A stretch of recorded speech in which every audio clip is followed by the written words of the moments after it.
16. Oh, so Wednesday, 26th of June, 2024 at 18:39. I'll call the meeting to order, and we have a quorum with Jessica and Hamad here. And we have regrets from Councillor Stoddard and Sarah Allen. So I guess to lead off, I should give a land acknowledgement that the Halifax Regional Municipality is located in Mi'kma'ki, the ancestral and traditional lands of the Mi'kmaq people. The municipality acknowledges a peace and friendship treaty signed in the territory and recognize that we are all treaty people. Okay, first order of business is the approval of the minutes of our, no, actually our last meeting was November 15th. So that wasn't sent out recently, but it is online. So pretty straightforward. I had a quick look at it. Did I ask, did anybody notice any errors or omissions? I did not. Okay. All good. Yes, Ahmad? I said I'm fine. Yeah, Okay. all good.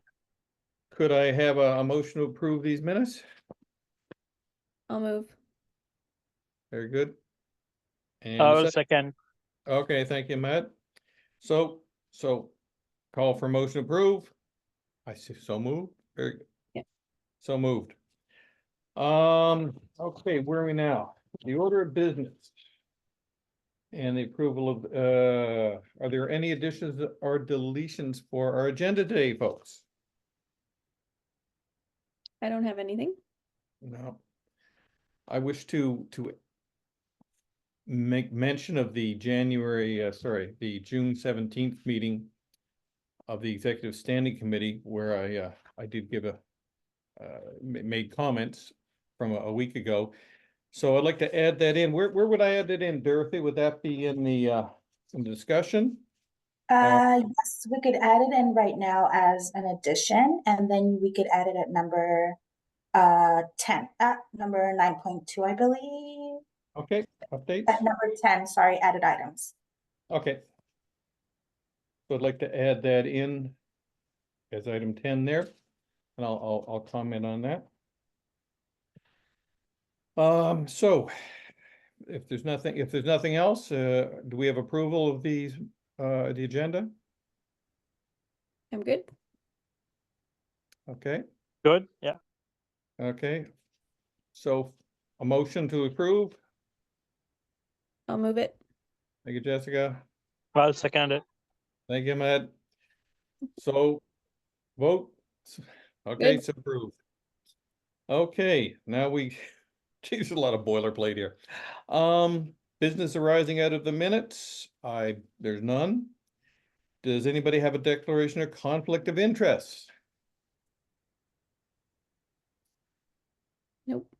Glad to see there are none. There's no consideration of deferred business. Dorothy, is there any correspondent petitions on delegations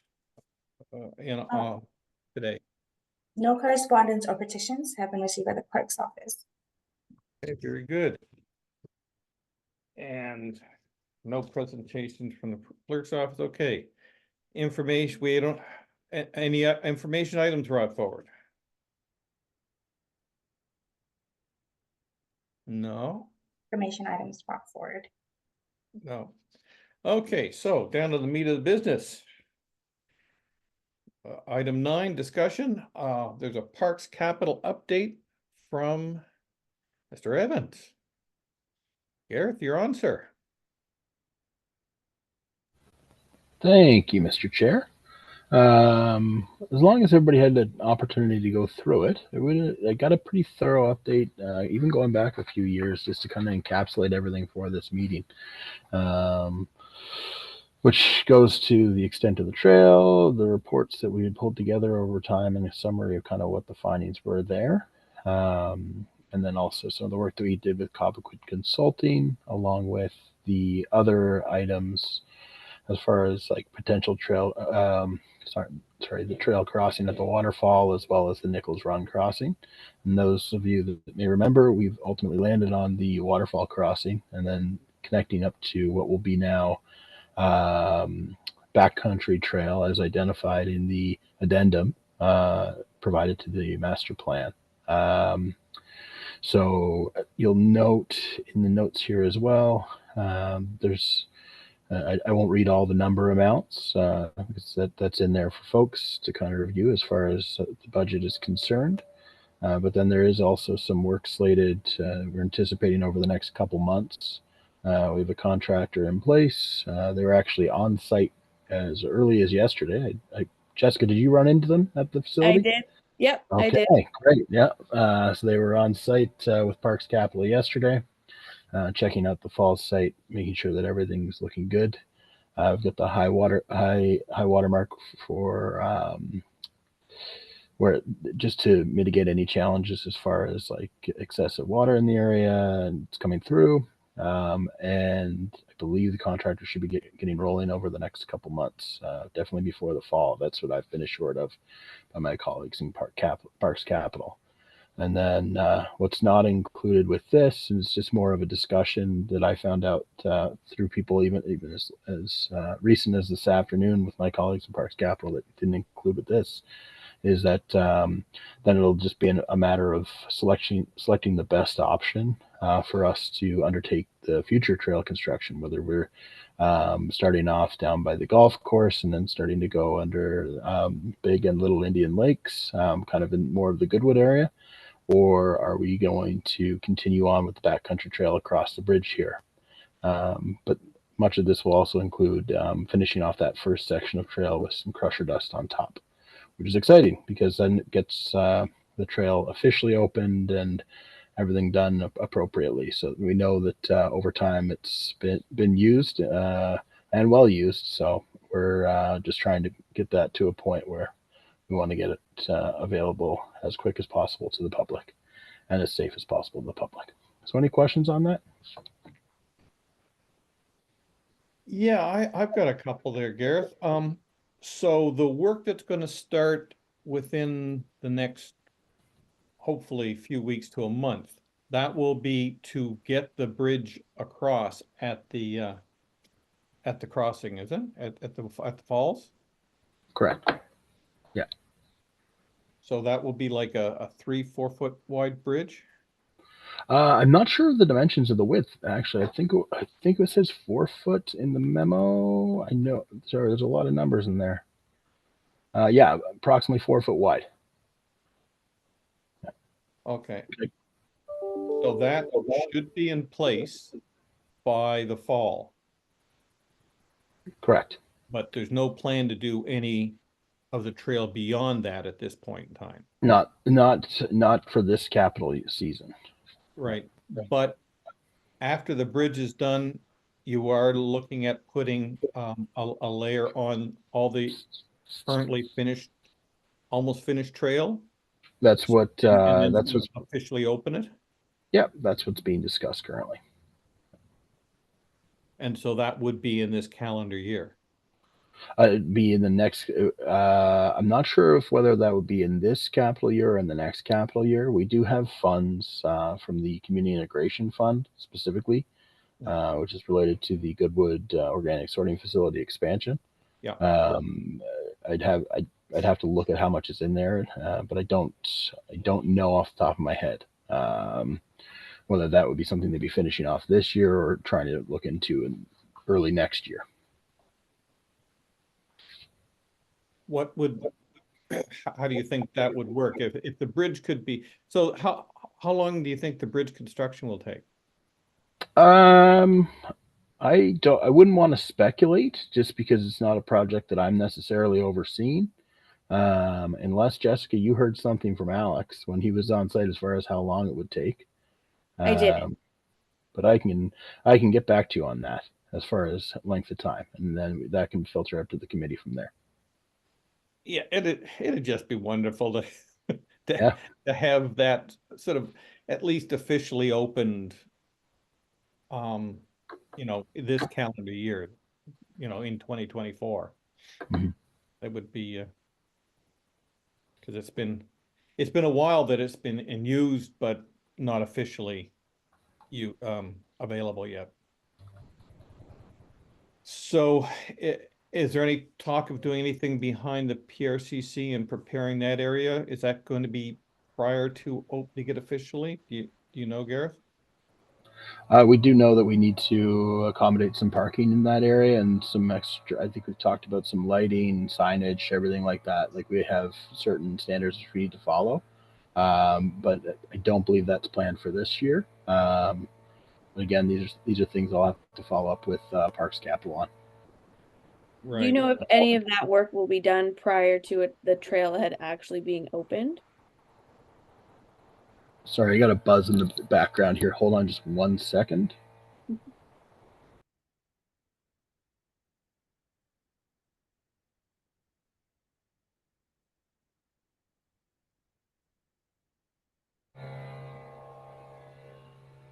Sorry, can you hear me? It turns out it's a buzz in the actual background here.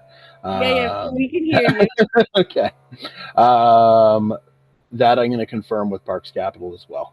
I'm making a list as I'm in this meeting. So. That's great. And I do just have one question as well. Briefly, when I chatted with the contractors just to say, what's up basically the other day.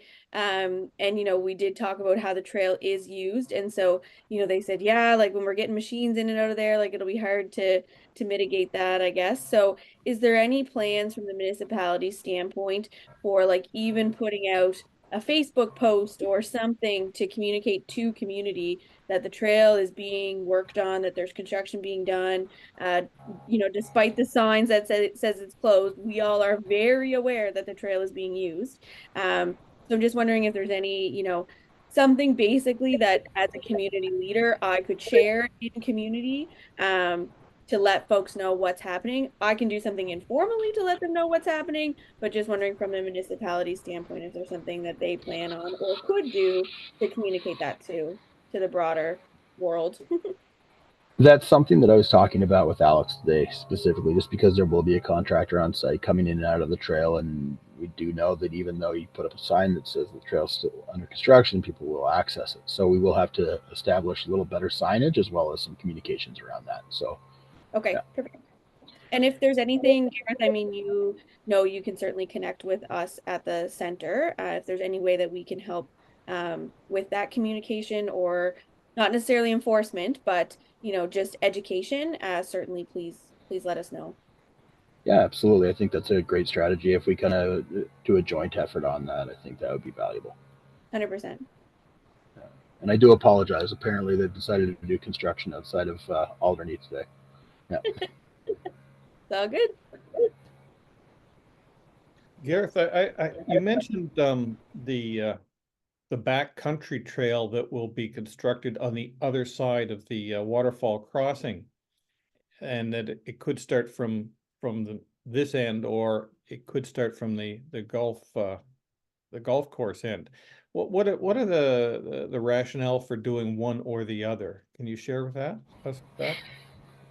So it wouldn't be a backcountry trail from the golf course side of things. That would be more of the 6 foot wide kind of Fully accessible, more accessible trail, similar to what exists right now, both in Nichols Lake from the center as well as to the waterfall.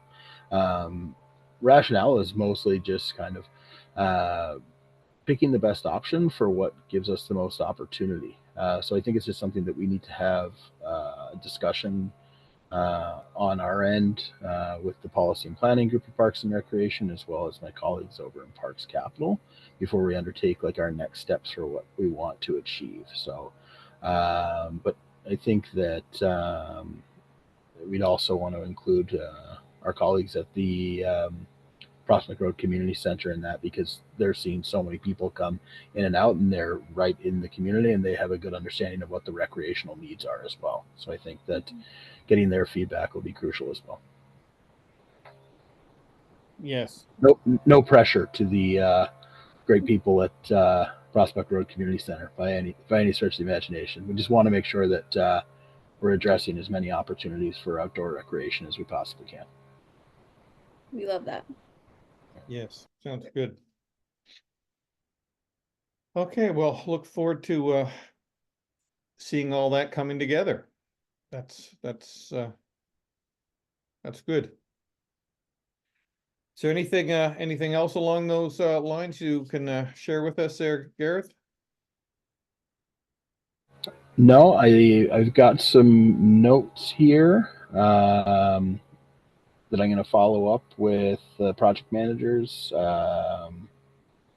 tomorrow, or maybe even this evening. They won't answer this evening, but and then I can get that information through you, and that can go out to the committee members from there. Yeah, if you could email that out, that would be interesting. That'd be good.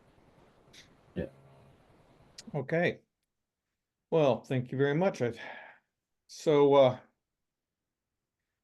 okay, so that covers off item 9 and committee member updates. We have none of those. Under 10, I added an information item there.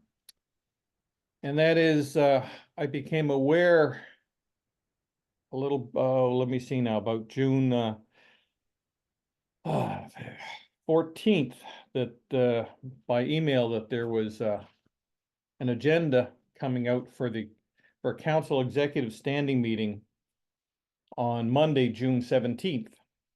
And it came out about noon on the Friday, and one had until 4:30 to actually apply to even speak at on Monday at 10 o'clock. So fortunately I read it, so I was able to put my name in. As it turned out, this they're looking at government, it was a government's review, was part of what was being done that day. And I was able to speak to them via Zoom, briefly, just basically. Didn't say much about the Western Commons specifically, other than it's been very interesting to work with all of you on this.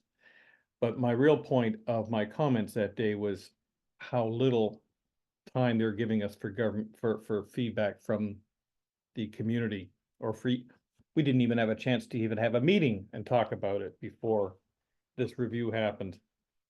Anyway, there's a government's review from staff that had been commissioned about a year before by Councillor Cleary. And in that, it said, in that report, among other things, it suggested dissolving a number of community and advisory committees, including the one we're now on, the Western Common Advisory Committee. And I just read the minutes of it, and under 13.1.2, commence the process of dissolving blah blah blah many committees and our committee.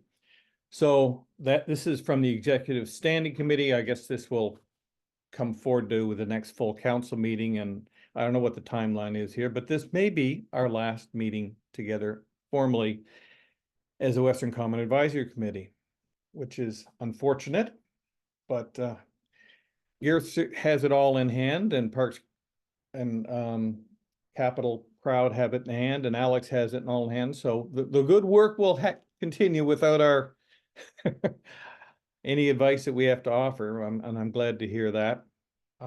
It's been interesting working with all of you over the years. I do not think there's any way that this will not happen. So whether we have another meeting, our next meeting is supposed to be August 28th. That's the next item agenda. But I'm not sure if that will happen. But if it doesn't, if we are dissolved prior to then, I just wish to thank you all for your time and effort over the short term, and for some of you over the long term. I appreciate that. And you too, Dorothy, for trying to keep us all honest and straight and doing the right thing. Thank you, my dear. It's been good. Thank you, Mike. So, okay, so that's the end of my update. Any questions, folks? I mean, I won't bother reading this out. If you want to go read it, it's on right there in the minutes online.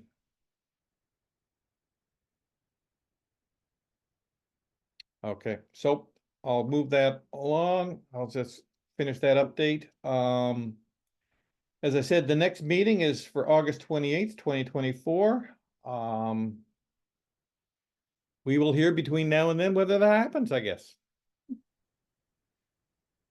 So this is gonna be the fastest meeting ever. Record. Anything else, folks, before we close out?